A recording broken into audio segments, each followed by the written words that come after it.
Hello, friends. Welcome to the world of knowledge. Today, we are going to learn some simple and useful words about household vocabulary in English and Spanish. Let's start learning together. Bed, Cama, laundry, ropa, dishes, platos, floor,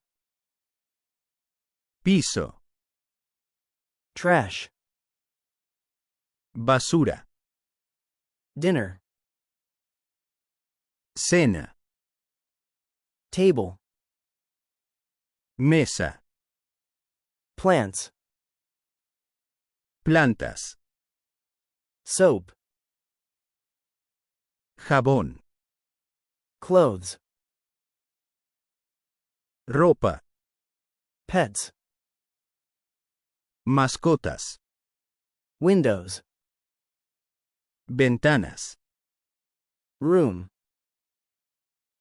habitación, carpet, alfombra, bathroom, baño, kitchen, cocina, fridge, refrigerador, towel, toalla, food, comida, cup,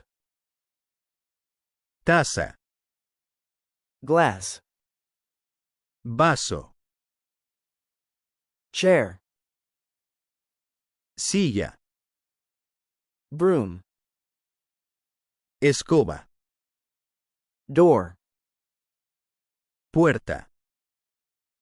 Practice them every day at home. Don't forget to like, share, and subscribe to the world of knowledge for more fun learning words. See you next time.